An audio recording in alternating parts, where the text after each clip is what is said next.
Wizards nagkaroon ng pag-asa sa season ng makaharap ang defending champion. Jared McCain walang duda magiging Rookie of the Year at unstoppable Andrew Wiggins ramdam na talaga ang paglalaro sa Warriors. Ngunit bago ang lahat, kung gusto nyo ng pang-pormang shoes, trendy new arrival couple casual shoes, lightweight breathable shoes for men's and women's, mabibili lamang sa halagang 1,999 pesos. I-click lamang ang link sa comment section. Alam na ni Washington Wizards coach Brian Keefe nitong Biyernes ng gabi kung paano tutugon ang kanyang mga players sa pampublikong paninermon na ginawa niya sa kanila noong nakaraang linggo sa pamamagitan ng pagtatrabaho at pagpapabuti. Dalawang matitibay na araw ng ensayo ang nagpalakas ng kanyang kumpiyansa, ngunit sinubok ng 3 araw na pagitan sa schedule ng Washington ang kanyang pasensya bago ang laban kontra Boston Celtics sa Capital One Arena. Kinailangan niyang maghintay upang makita kung epektibo ang kanyang mga salita. Sa kabila ng talo laban sa mga defending champions, ang ika-10 sunod na pagkatalo ng Wizards, tumugon ang kanyang team sa kanyang kritisismo tulad ng inaasahan niya.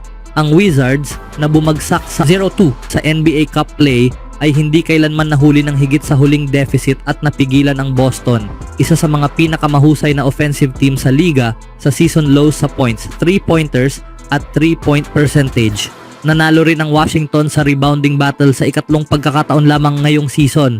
Alam kong tutugon sila, sabi ni Keefe. Ito ang karakter ng aming mga players. Gusto nilang mag-improve. Patuloy kaming magtatrabaho. Malayo pa kami sa gusto naming marating. Pero ito ay isang magandang hakbang pasulong. Bukas, babalik kami sa trabaho. Pinangunahan ni Jaylen Brown ang lahat ng scorer habang si Jordan Poole naman para sa Wizards. Ang matapang na pagsusuri ni Keefe sa enerhiya ng kanyang team ay dumating matapos ang 28-point loss noong Lunes laban sa New York Knicks, isang performance na sinabi niyang hindi umabot sa pamantayan ng Washington at kailangang tanggapin ng team. Nagkaroon ng isang araw na pahinga ang Washington noong Martes bago bumalik sa court para sa mga ensayo noong Miyerkules at Huwebes na ayon kay forward Kyle Kuzma ay isa sa mga pinaka-competitive ngayong season. Partikular na pisikal ang ensayo noong Miyerkules kung saan nagdadive ang mga manlalaro para sa loose balls at nagbabatuhan ng siko, ayon kay Sean George. Ayon sa rookie, ang Washington ay naglaro ng basketball sa paraang dapat itong laruin. Bahagi ng muling pagbuhay ng Wizards ang pagbabalik ni Bilal Coulibaly. Ang second-year guard ay hindi nakapaglaro laban sa Knicks dahil sa post-traumatic headache matapos siyang tamaan sa mukha noong nakaraang laro kontra Detroit Pistons. Si Coulibaly ay nasa concussion protocol ng NBA ayon sa isang taong may kaalaman sa kanyang injury. Ang pagbabalik ni Coulibaly, ang pinakamahusay na perimeter defender ng Washington, ay nagbigay kay Keefe ng option laban sa Celtics, partikular sa pagdedepensa kina Jason Tatum at Brown. Ang dalawa ay pinagsamang gumawa ng 47 points, ngunit kinailangang mag-shoot ng 46 na beses para maabot ito. Si Tatum ay nagtala ng 6 out of 19 shooting at mintis ang lahat ng kanyang 10 3-point attempts. Ito ang gusto naming maging si Bilal, sabi ni Keefe. Pinagtutuunan ni Keefe ang urgency sa depensa bilang bahagi ng pagtatayo ng kultura para sa batang core ng team.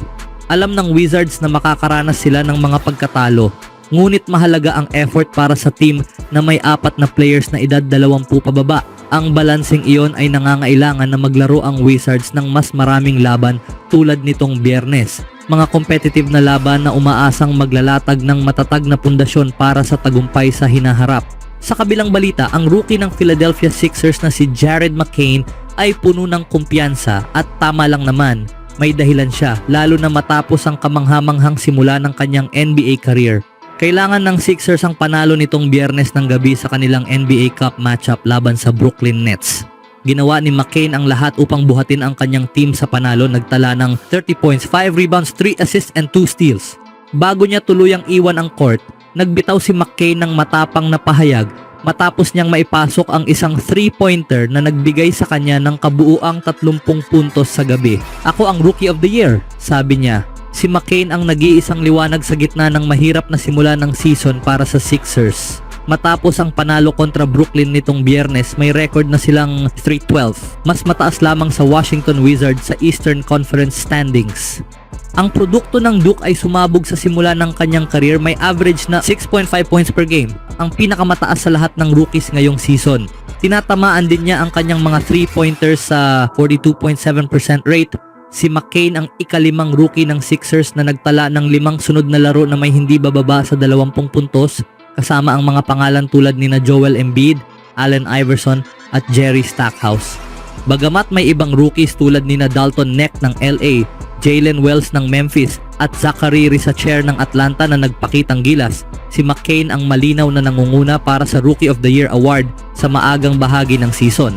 At alam niya ito, magpapatuloy siyang magkaroon ng pagkakataon at responsibilidad upang higit pang patunayan ang kanyang sarili bilang isang nagniningning na star sa gitna ng isang season na puno ng injury sa Philly. Ang susunod na pagkakataon ni McCain upang magpakitang gilas ay sa Linggo laban ng Sixers kontra Los Angeles Clippers. Sa huling balita, ang korte ay may kulay na nakakasilaw na asul, wala ang ilang pangunahing player ng New Orleans Pelicans at kinailangan ng Golden State Warriors na magpursigi hanggang sa huling segundo para makuha ang panalo nitong Biyernes ng gabi sa Smoothie King Center sa unang laro ng back-to-back. Pinangunahan ni Andrew Wiggins ang Warriors gamit ang kanyang season high na 30 puntos, ang pinakamataas sa parehong team. Nag-ambag si Steph Curry ng 19 points, 7 rebounds and 7 assists, habang si Draymond Green ay nagdagdag din ng 11 points, 8 rebounds and 5 assists. Umangat ang Golden State sa 3-0 record sa NBA Cup at ngayon ay may kabuuang record na 56-7 tuwing si Green ay nakakatama ng 3 o higit pang 3-pointers. Ang Warriors ay may 5-2 record sa clutch na mga laro ngayong season kung saan parehong talo ay laban sa LA Clippers. Nakakuha si Wiggins ng 20 puntos sa pagbubukas ng season at pagkatapos ay 29 na puntos sa ikatlong laro ng Warriors na nagbigay sa kanya ng 2 laro na may 20 puntos sa unang 3 laro ng taon. Ngunit sa sumunod na 7 sunod na laro, hindi siya nakapagtala ng 20 puntos. Matapos ang kanyang 30-point game nitong Biyernes ng gabi sa New Orleans, nakapagtala si Wiggins ng hindi bababa sa 20 puntos sa 3 sunod na laro na may 22 and 27 points. Sa 2 naunang laro, ang kanyang simula sa pag-shoot ay literal na perpekto. Sa first quarter, nakapagtala si Wiggins ng 13 puntos sa loob ng 8 minuto sa 5 of 5 shooting and 3 of 3 mula sa 3-point range. Nagdagdag pa siya ng 6 na puntos sa second quarter kaya umabot siya sa 19 points sa halftime. Sa pagpasok ng ika-4 na quarter na sa 23 points na siya sa 8 of 12 shooting. Sa huling 7 minuto ng ika-4 na quarter, nagdagdag si Wiggins ng 7 mahahalagang points. Sa pagsisimula ng ika-4 na quarter na wala sina Curry, Wiggins o Green, nagawang panatilihin ng bench ang kanilang laro at nagkaroon ng +3 sa unang 5 minuto. Malaking bagay ito para sa Warriors ngunit sa pangkalahatan hindi nagbigay ng karaniwang epekto ang bench, lalo na sina Jonathan Kuminga at Buddy Hield. Hindi uminit si Hield sa kanyang shooting mula sa long distance gaya ng inaasahan, ngunit sa kabuuan ay 2 lamang sa 7 ang naipasok niya sa 3. Gayunpaman nakakuha si Hield ng 6 na rebounds at nagkaroon ng +9 sa loob ng 19 na minuto. At sa huli nakuha nila ang kanilang ikatlong panalo sa Emirates NBA Cup. Ano ang masasabi niyo mga kaibigan?